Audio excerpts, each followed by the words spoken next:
오늘은 크리스마스입니다. 예수님 탄생하심을 기념하는 날이죠. 예수님이 이 땅에 오신 것, 우리에게 있어서는 더할 나위 없는 큰 기회이고 참된 소망이 아닐 수가 없습니다. 그런데 예수님께서 이 땅에 오신 이유가 있고 목적이 있을 것입니다. 그 목적을 정확히 알고 성탄절을 보낸다면 우리에게 훨씬 큰 의미가 있을 것이고 또 가치가 있을 것이다 하는 생각이 들어서 오늘 본문의 말씀을 중심으로 해서 함께 생각을 해보려고 하는데, 잘 아시는 것처럼 이사야서 61장 1절 2절의 말씀은 메시아 사역에 대한 예언의 말씀입니다. 이 본문의 말씀에 기초하여서 우리가 한번 성탄절의 즈음에서 같이 몇 가지를 묵상을 해보도록 하겠습니다. 가장 먼저 생각해 볼 것은 누가 메시아인가 하는 부분입니다. 누가 메시아인가. 메시아라고 하는 뜻은 기름 부음을 받은 자라는 뜻입니다. 그래서 구약의 왕이나 제사장 또는 선지자와 같은 직분을 가진 자들이 그 직무를 하기 전에 먼저 기름 부음을 받습니다. 이 기름 부음 받은 자라는 뜻을 가진 메시아가 신약에 와서는 그리스도라고 하는 이름으로, 헬라어로 이제 기름 부음 받은 자, 동일한 의미를 갖게 됩니다. 그래서 우리가 예수님을 흔히 이렇게 표현할 때 우리 주 예수 그리스도 이렇게 하지 않습니까? 예수 그리스도. 다시 말하면 예수님은 그리스도시다, 예수님은 메시아이시다 라고 말하는 것입니다. 그렇다고 한다면 과연 오늘 이 본문에 나오고 있는 이 메시아의 그 주인공이 과연 예수님이시냐라고 하는 것에 대하여 제가 몇 가지로 증명을 할 터인데, 가장 먼저 예수님 스스로가 스스로 증명을 하고 계시는 것을 볼 수가 있습니다. 예수님이 성령으로 이제 세례를 받으신 이후에 성령이 비둘기같이 내리죠. 그리고는 이제 회당에 들어가십니다. 회당에 들어가니까 그 회당을 관리하는 회당장이 범상치 않거든요. 그리고 평소에 회당을 늘 다니시면 랍비로서 성경을 읽곤 하셨기 때문에 그 회당장의 권한으로 이제 예수님께 성경을 드리고 이제 읽도록 하는데요. 이사야서를 이제 갖다 주었습니다. 예수님께서 이사야서를 받아들고는 찾으신 겁니다. 그리고 찾아서 읽으신 부분이 오늘 이 이사야서 61장 1절과 2절의 말씀입니다. 그리고는 모두 다 그 말씀을 읽은 다음에 예수님이 성경을 덮고 건네주고 나니까 사람들이 다 주목하여 예수님을 바라보고 있는 것입니다. 청중들을 향해서 예수님께서 이렇게 말씀하십니다. 누가복음 4장 21절 같이 읽어보도록 하겠습니다. 시작. 이에 예수께서 그들에게 말씀하시되 이 글이 오늘 너희 귀에 응하였느니라 하시니, 이 글, 다시 말하면 이사야서 61장 1절과 2절의 말씀을 읽은 다음에 이 글이 오늘 너희 귀에 응하였다. 다시 말하면 이사야서 61장 1절과 2절에 나오고 있는 주 여호와의 영이 내게 내리셨으니 라고 할 때 이 나가 누구냐? 곧 예수 나다. 너희 귀에 이미 들려졌다. 이렇게 말씀하시는 거예요. 내가 곧 그 메시아다. 너희들이 기다리던 그 메시아다 라고 말씀을 하심으로써 당신의 메시아 되심을 증명을 하고 있습니다. 그 다음에 메시아는 기름 부음을 받은 자라는 뜻을 가졌다라고 했죠. 실제로 예수님께서 기름 부음을 받으십니다.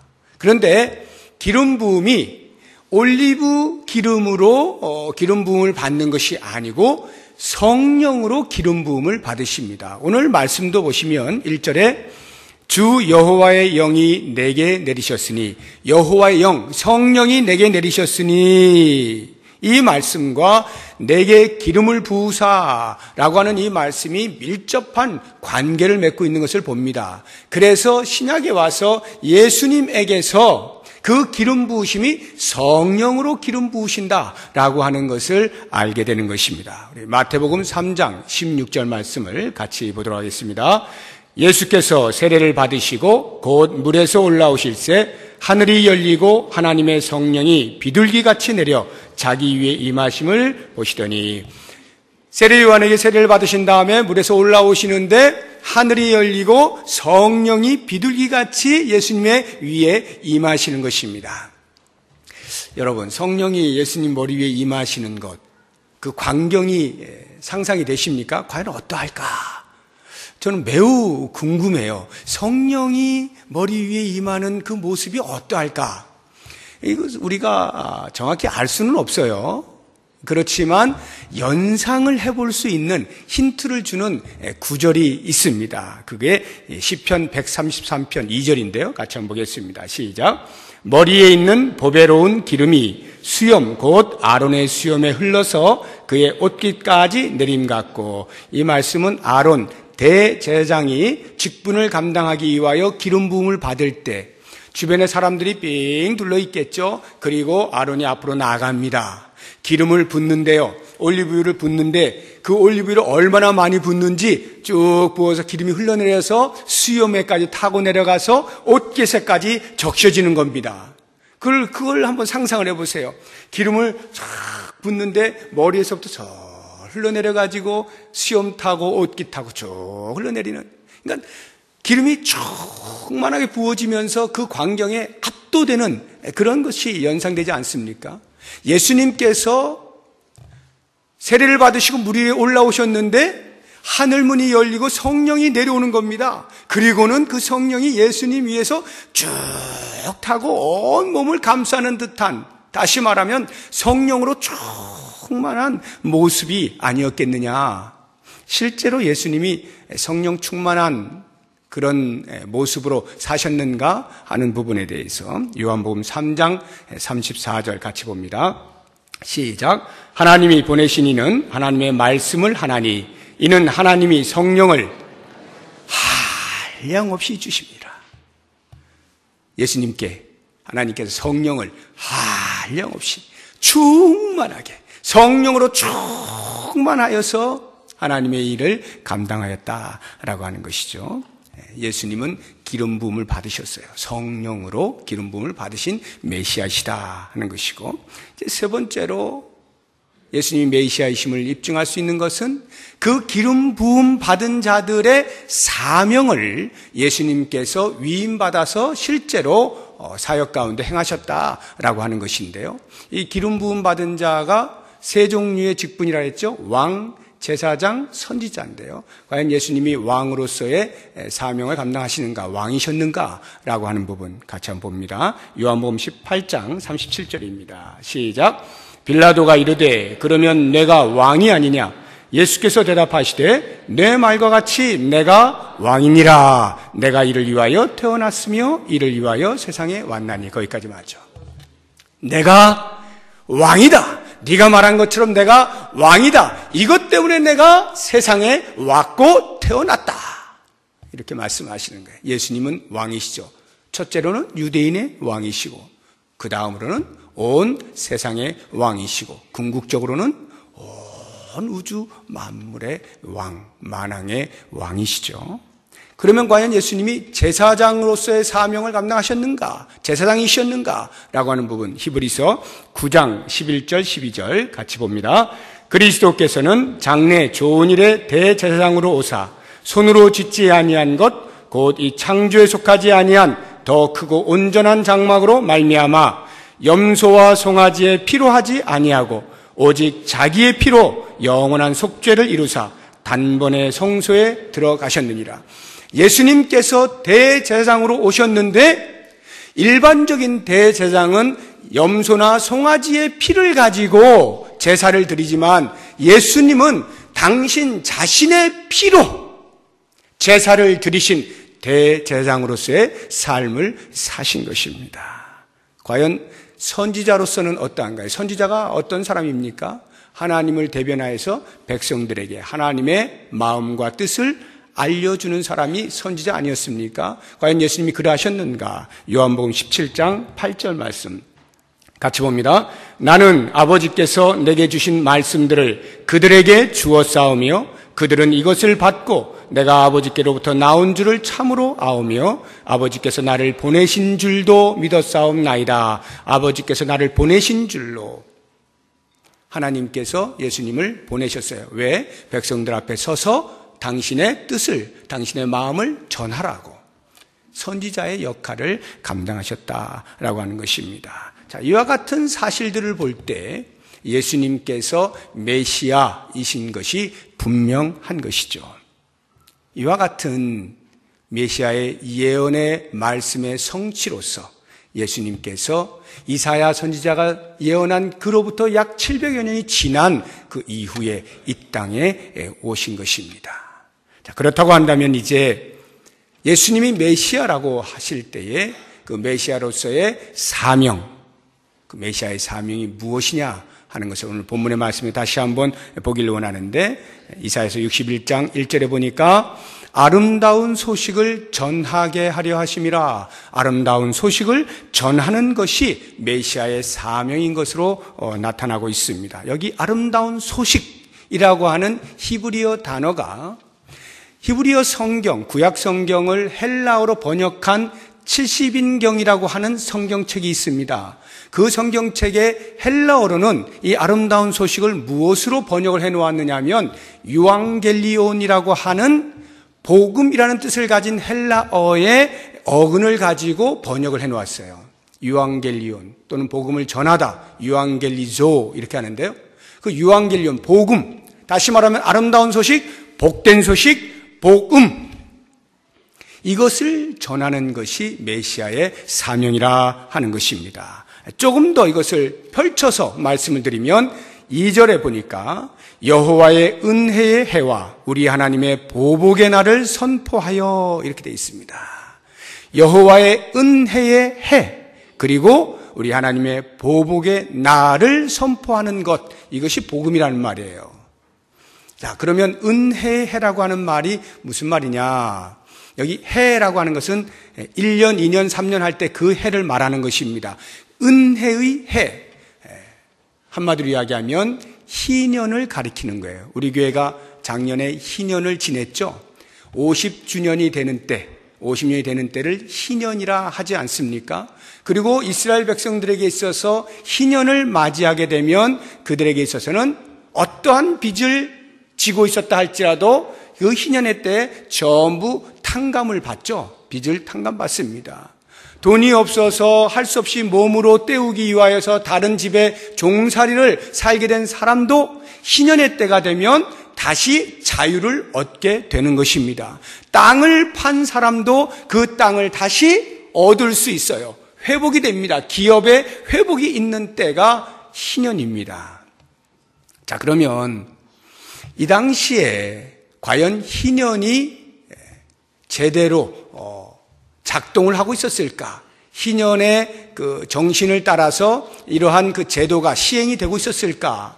그렇지 않습니다. 성경 곳곳에 보면 이스라엘 백성들은 희년은커녕 그보다 훨씬 앞서 있는 그 안식년, 매 7년을 안식년이라는데 그 안식년도 제대로 지키지 않았고, 그보다 더 앞서서 안식일, 일주일 중에 하루인 안식일조차도 제대로 지키지 않았습니다. 그래서 그 안식일에 가난한 자를 압제하는 일들도 많았고요, 오락을 즐기는 일도 많았고요, 안식일을 제대로 지키지 아니하였어요. 그러니 안식년, 더 나아가서 희년을 지켰을 리가 만무하지 않겠습니까? 바로 이와 같은 상태에서 많은 사람들이 희년의 제도가 제대로 시행됐으면 좋겠다라고 기대하고 기다리고 있잖아요. 그런데 되어질 기미가 보이지 않는 겁니다. 그럴 때 말씀하는 거예요. 너희가 지금 이 땅에서 희년이라고 하는 제도를 내가 너희들에게 주어서 이렇게 살아서 나의 뜻을 좀 드러내며 살도록 했지만 너희가 그것을 지키지 못하는구나. 그래서 이렇게 울고 있는 사람들이 많이 있지 않느냐. 그러나 너희는 악하여 그것을 지키지 못한다 할지라도 이제 내가 희년의 기쁨을 너희들에게 주도록 하겠다라고 하면서 메시아를 이 땅에 보내시는 거예요. 예수님이 이 땅에 오신 것이 곧 희년의 해, 은혜의 해를 선포하는 것이 되는 겁니다. 마치 희년의 때의 빚을 탕감받는 것처럼 우리가 죄로부터 죄의 싹을 우리 스스로 치를 수밖에 없었지만 예수님께서 대신하여 치러주시는 놀라운 은혜, 빚을 탕감받는, 죄 사함을 받는 은혜가 예수 그리스도 안에 있지 않습니까? 우리가 사탄의 노예가 되어서 사탄이 하라는 대로 질질 끌려다니며 살던 그러한 불행의 모습에서 이제는 예수님께서 그 사탄을 누르시고 우리로 하여금 자유하게 하시고 진리가 너희를 자유케 하겠다. 예수 그리스도로 말미암아서 참 자유를 누릴 수 있도록 해주시지 않습니까? 뿐만 아니라 땅을 다시 기업으로 돌려받을 수 있는 이 회복의 은혜, 예수 그리스도 안에서 우리가 하나님으로부터 멀어졌던, 하나님께서 우리를 위하여 예비해 놓으신 그 기업으로부터 멀어졌던 삶에서 다시금 그리스도 안에서 그리스도를 통하여서 그리스도로 말미암아서 하나님의 자녀의 자리에 가게 되어지고 그 지위를 회복하게 되어지면서 천국의 기업을 보상으로 받고 있지 않습니까? 이런 놀라운 은혜의 해, 이것이 바로 예수 그리스도의 오심을 통하여서 이 땅에 우리에게 주어지고 있다라고 하는 것을 선포하는 것이 메시아의 사명이라는 거예요. 보복의 날이라고 하는 것은 뭐냐 하면 하나님 편에서 볼 때 우리 인간들은요, 원수 갚는 것을 우리의 손에 두지 말라고 하셨잖아요. 하나님께서, 당신께서 신원하여 주시겠다라고 약속하셨죠. 그래서 우리가 이 땅을 사는 동안에 사탄이 우리보다 힘이 더 세니까 항상 우리가 눌리면서 압제를 받으면서 사탄의 노예처럼 그렇게 살았던 거예요. 마치 하나님의 자녀의 입장에서 보면 사탄은 원수죠. 하나님의 편에서 볼 때도 사탄은 원수예요. 당신의 백성들을 괴롭히고 못살게 굴고 억압하고 압제하는 그런 원수 아닙니까? 바로 그 사탄을 하나님께서 그 은혜의 해에 보복의 날에 갚아주시겠다는 거예요. 예수 그리스도께서 이 땅에 오셨다라고 하는 것은 사탄의 머리를 밟으셨다라고 하는 것입니다. 더 이상 사탄이 힘을 쓰지 못하도록 예수님께서 그 머리를 밟으신 거 아니에요? 여자의 후손이. 이게 보복의 날이라고 하는 것입니다. 메시아의 사명, 그래서 예수라고 하는 그 이름의 뜻이 자기 백성을 그들의 죄에서 구원할 자라고 하는 이름의 뜻을 가지고 있는 것처럼 메시아의 사명은 인류의 구원, 아름다운 소식, 복된 소식, 은혜의 해와 보복의 날을 선포하는 것이 되는 것입니다. 자, 그렇다고 한다면 이제 마지막으로 우리가 볼 것은 과연 이 메시아가 누구에게 전하느냐 하는 부분인데요. 오늘 본문의 말씀 다시 이사야서 61장 1절 보니까 내게 기름을 부으사 가난한 자에게 아름다운 소식을 전하게 하려 함이라. 가난한 자에게 복음을 전하는 것이다 하는 것인데요. 그러면 이제 우리가 이 가난한 자가 누구냐라고 하는 것을 알 필요가 있죠. 1차적으로는 당연히 우리의 경제적으로 가난한 사람을 말하는 겁니다. 경제적 약자 또는 사회적 약자, 소외된 자들, 이런 자들을 가리켜서 가난한 자라 말을 하죠. 실제로 예수님 당시에 예수님 주변에 있던 사람들은 거의 대부분이 사회적 약자들이었습니다. 소외된 자들, 창기와 세리들과 죄인들, 병자들, 이런 사람들이 주로 예수님 주변에 이렇게 둘러서고 있었던 것이죠. 이런 걸 보면 복음은 우리에게 언제나 낮은 곳을 향하여 시선을 돌리라고 요청하고 있는 것을 볼 수가 있습니다. 기독교는 낮은 곳을 향하여 우리의 시선이 머물 때 비로소 복음답게 살아낼 수 있는 종교가 되는 것입니다. 기독교가 언제나 복음은 아니에요. 기독교가 복음이어야 하는데 언제나 복음이지는 않습니다. 낮은 곳을 향하여 눈을 닫게 되면, 낮은 곳을 향하여 눈을 돌리게 되면, 더 이상 낮은 곳을 쳐다보지 않으려고 하면 기독교는 복음과는 관계없는 종교로 전락을 하게 되는 것입니다. 기독교가 개신교가 종교가 아닌 복음이기 위해서는 언제나 예수님께서 우리에게 보여주셨던 것처럼 낮은 곳을 향하여 우리의 시선을 머물면서 그들과 함께할 때 비로소 복음이 될 수 있다라고 하는 것을 기억하면 좋겠고요. 그러나 1차적으로 우리가 그렇게 이해를 한다 할지라도 그것이 다는 아닙니다. 아니 어쩌면 그것하고는 비교도 되지 아니하는 훨씬 더 깊은 의미가 이 가난한 자 안에 담겨 있습니다. 왜냐하면요, 실제로 예수님께서 사역하실 때 언제나 가난한 자들만 있었던 것은 아니에요. 주변에 때로는 부유한 자들도 있었습니다. 아리마대 요셉 같은 사람은 상당히 부유한 사람이죠. 예수님을 잘 믿는 사람이었죠. 또 세상에서 지배 계층에 있는 사람들도 있었습니다. 로마의 백부장이었던 고넬료와 같은 사람들, 또는 사내들인 공회 의원이었던 니고데모 같은 사람들, 이런 사람들도 다 예수님 주변에 있었던 사람이에요. 지식적으로나 집안 배경적으로나 모든 면에서 엘리트라고 손꼽을 수 있는 바울 같은 사람도 예수님의 최측근 아니었습니까? 이런 걸 보면 항상 가난한 사람들만 있는 것은 아니고 부하거나 지배계층에 있거나 높은 지위에 있거나 상관없이 예수님 주변에 있었다라고 하는 것을 알 수가 있고, 그렇다고 한다면 굳이 성경이 가난한 자에게 아름다운 소식을 이렇게 표현을 하고 있는 이유는 복음의 보편성을 강조하기 위함입니다. 무슨 말이냐 하면, 당시의 사람들은 복음이라고 하는 좋은 소식 하면은 그 소식을 소유할 수 있는 사람은 당연히 우리가 세상적으로 볼 때 사회에서 이미 편견을 가지고 높은 자리에 있는 사람, 지식이 있는 사람, 이런 사람 저런 사람, 이런 사람이 기본적으로 그것을 소유한다라고 여기는 것입니다. 상대적으로 가난한 사람, 소외된 사람, 죄인, 병자, 이런 사람들은 이 아름다운 소식을 받을 만한, 소유할 만한 자격이 못 되는 것 아니냐라고 하는 일반적 사회의 편견이 있었기 때문에 그러한 편견을 깨트리고 그러한 차별을 깨트리는 강력한 무기가 뭐겠어요? 복음은 가난한 자를 위하여 있다라고 선포하는 겁니다.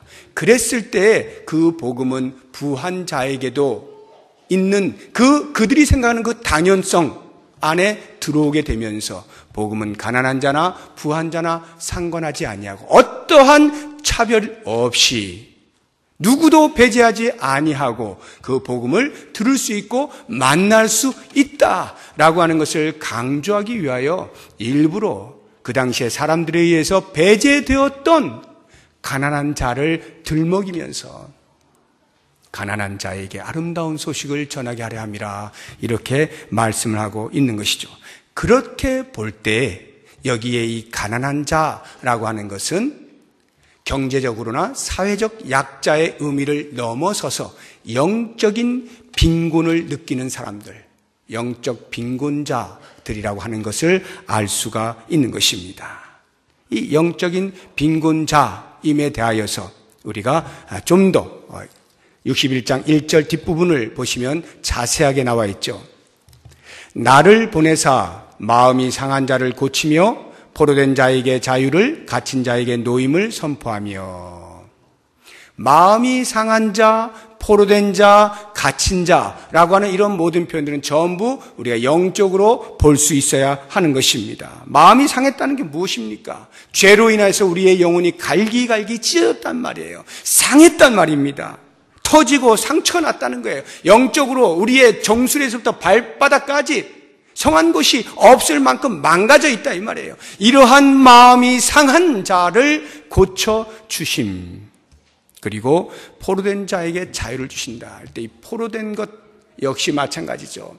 사탄의 포로가 되어 있잖아요. 죄의 포로가 되어 있잖아요. 죄가 주는 그 달콤함의 포로가 되어 있잖아요. 술과 마약과 노름과 성과 이러한 것들의 포로가 되어 있지 않습니까? 언과 죄들의 포로가 되어서 살아가고 있는 우리의 인생에 주께서 오셔서 거기서부터 탈출할 수 있도록, 해방될 수 있도록, 자유를 주신다라고 하는 것 아니겠습니까? 사탄이 쳐놓은 죄의 울타리를 벗어나지 못하고 그 안에 갇혀서 죄의 노예가 되어서 죄와 뒤범벅이 되면서 살아가는 그러한 인생, 그러한 영적인 빈곤을 누리는 사람들, 이 사람들이 가난한 자라 이 말이에요. 이렇게 볼 때 이 가난한 자에 속하지 아니하는 이 땅에 어떤 누구도 있을 수가 없는 거죠. 예수 그리스도가 아닌 어디에서도 이 죄로부터 해방을 느낄 수 없는, 해방될 수 없는 인류라고 할 때 그 인간, 그 모든 인간이 가난한 자가 되는 것이고 그 가난한 자에게 아름다운 소식을 전하는 것입니다. 특별히 한 걸음 더 나아가서 가난한 자라고 할 때 그래서 나는 내 힘으로 아무것도 할 수 없습니다. 자기의 무력함을 고백하고 내 힘으로는 어찌할 수가 없으니 주여 나를 도와주십시오 라고 고백하며 주 앞에 나와서 자신의 부족함을 내려놓고 주의 도우심을 구하는 이러한 사람에게 아름다운 소식이 들려지게 되는 거죠.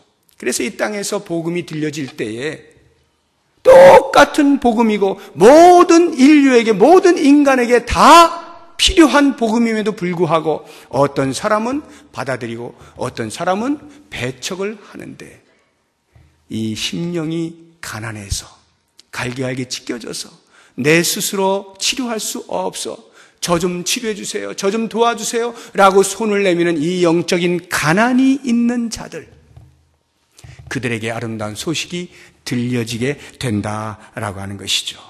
사랑하는 여러분, 이제 이와 같은 말씀들을 통해서 우리가 간단하게 적용하면서 묵상을 해보길 원합니다. 예수님께서 이 땅에 태어나신 것, 우리 인류를 구원하시기 위함이죠. 그런데 그 인류의 구원이라고 하는 것은 우리의 이 땅에서의 육체의 문제를 해결하는 것이 아니라 영혼의 문제를 해결한다는 것, 그것을 위하여 예수님이 오셨다는 것을 잊으시면 안 됩니다. 유대인들은 오해했잖아요. 메시아를 기다릴 때 자기들을 로마의 그 압제에서 건져줄 정치적 구원자를 찾지 않았습니까? 배고프고 굶주린 우리들에게 먹을 것을 줄 수 있는 그러한 메시아를 찾지 않습니까? 그러니까 병자를 고쳐주실 때 수없이 많은 사람들이 몰려들었고 오병이어의 역사를 일으킬 때 수없이 많은 사람들이 따라다녔지만 예수님이 십자가에서 못 박혀 죽으신다라고 하는 사실을 알게 되면서부터 더 이상 자기들의 이 땅의 육체의 것을 해결해 주기 위하여 아무런 힘도 쓸 수 없다는 것을 깨닫게 되면서 그 예수님을 배반하지 않습니까? 등지지 않습니까? 돌아서잖아요. 오히려 십자가에 못 박으라고 외치는 것 아닙니까? 이것이 육체의 문제를 해결하는 자로서 메시아를 기다렸던 사람들의 모습이에요. 그러나 예수님은 그것을 위해서 오신 것이 아니기에 계속하여 그들의 요청을 따라 살지 아니하시고 인류의 영원한 숙제인 영혼의 문제, 죄로부터의 구원받는 이 은혜를 위하여서 기꺼이 사람들의 조롱에도 불구하고 십자가를 지시고 죽으시는 거죠. 그래야만 우리의 인류의 죄가 속죄함을 받으니까 이 대속의 사건을 위하여 기꺼이 죽으시는 거예요. 우리가 이것을 꼭 기억했으면 좋겠어요. 예수님이 이 땅에 오신 것, 그래서 그 예수님을 우리가 믿고 그 예수님을 따른다라고 하는 것은 이 땅에서 잘되기 위하여 하는 것이 아닌 것을 기억해야 됩니다. 이 땅에서 내가 원하는 것을 움켜쥐기 위하여 예수를 찾는 것이 아닌 것임을 꼭 기억해야 돼요. 이 땅의 것들은 전부 덤이에요. 덤. 있어도 되고 없어도 되는 덤입니다. 정말로 우리가 눈을 떠서 바라봐야 하는 것은 예수님 때문에 구원을 받아 저 영원한 천국을 소유했다라고 하는 이 놀라운 사실, 이것이야말로 가장 큰 가치와 의미를 갖는다는 것을 기억할 때 우리가 예수님을 따르는 자로서의 제대로 된 삶을 살 수가 있다라고 하는 것입니다. 그러므로 여러분, 우리가 예수님 나심을 우리가 축하하며 감사를 할 때 정말로 우리의 마음에 감사가 있습니까? 여기서부터 터져나오는 감사가 있어요. 예수님 오신 거 진심으로 감사합니다. 만에 하나 지금 우리가 이 땅에서 아직 해결되지 아니한 여러 가지 문제들로 인하여서 끙끙거리고 그것 때문에 주님 왜 제 기도를 안 들어주세요라고 계속 그렇게 매달리고 있는 한에 있어서는 이 마음에서부터 주의 오심을 진정으로 축하할 수 없을 거예요. 참된 마음으로 감사를 할 수 없을 것입니다. 우리는 끊임없이 부족을 느끼니까요. 내 자신에게 있어서 부족하기 때문에 불만스럽습니다. 우리의 가정에서 가족 식구들과 나의 관계 속에서 볼 때 불만족스러운 것들이 있습니다. 교회 공동체 안에서 불만족스러운 것이 있어요. 이것도 안 되고 저것도 안 되고. 이 사회를 바라볼 때 부족한 게 있고 불만족스러운 게 있어요. 계속해서 이 땅의 것들에 대하여 내가 집중하고 있는 한은 예수님이 이 땅에 오신 그 놀라운 은혜를 만끽할 수 없는 거예요. 감사할 수가 없어요. 계속 부족함만 느끼면서 예수 믿는 게 무엇인지를 정확히 알지도 못한 채 그렇게 인생을 다 허비하다가 주 앞에 부끄러운 구원을 받게 될지도 모르는 겁니다. 그러므로 여러분 2015년 이 성탄절을 맞이하면서 다시 한번 주님이 이 땅에 오심에 대한 진정한 축하와 감사, 그것은 다름 아닌 나를, 우리를 죄에서 구원하여 주시고 그 천국의 시민권자로 살아갈 수 있게 해주신 이 은혜, 이것을 기억하면서 감사가 넘쳐날 수 있길 바라고요. 이제 마지막 한 가지만 더 말씀드리면 예수님께서 그래서 우리를 구원해 주셨을 때 그 구원해 주신 목적이 뭐냐 이 말이에요. 예수님이 우리를 구원해 주신 목적이 뭐냐. 오늘 본문의 말씀 3절 같이 한번 보겠습니다. 이사야서 61장 3절 같이 한번 읽어봅니다. 무릇 시온에서 슬퍼하는 자에게 화관을 주어 그 죄를 대신하며 기쁨의 기름으로 그 슬픔을 대신하며 찬송의 옷으로 그 근심을 대신하시고 그들이 의의 나무 곧 여호와께서 심으신 그 영광을 나타낼 자라 일컬음을 받게 하려 하심이라. 뒤에 말이 좀 어렵죠. 그들이 의의 나무 곧 여호와께서 심으신 그 영광을 나타낼 자라 일컬음을 받게 하려 하심이라. 한마디로 이야기하면 하나님께 영광 돌리는 삶을 살게 하시려고 구원하셨다 이 뜻이에요. 우리가 구원받은 것은 다름 아닌 하나님께 영광을 돌리기 위함입니다. 어떤 영광입니까? 하나님께서 잃어버린 당신의 백성을 다시 찾은 것에 대한 말할 수 없는 큰 기쁨이 있잖아요. 그 기쁨의 대상이 된, 그래서 주님, 제가 주님의 자녀가 되었습니다. 저를 구원해 주셔서 감사합니다. 이 외침, 이것이 곧 하나님의 영광이라 이 말이에요. 하나님의 영광을 위하여 구원받은 자, 하나님의 찬송을 위하여 지음받은 자 잊지 말고 이제 구원받은 자로서 우리가 이 땅에서 해야 할 일 다른 그 어떤 것 아니요, 하나님을 높여드리는 것, 하나님을 마음껏 찬송하는 것, 하나님의 영광을 돌려드리는 것, 이것이 우리의 삶에 평생 있을 수 있기를 주의 이름으로 축복합니다. 기도하겠습니다. 하나님 아버지 감사합니다. 주의 말씀을 통하여 아기 예수 나심을 축하하며 감격과 감사로 예배할 수 있는 새로운 마음을 허락해 주신 것 감사합니다. 잊지 않게 하여 주옵시고 주의 영광을 위하여 구원받은 이 한 몸이 오직 주의 영광을 위하여 남은 생 살아드릴 수 있도록 도와주시옵소서. 예수님의 이름으로 기도드립니다. 아멘.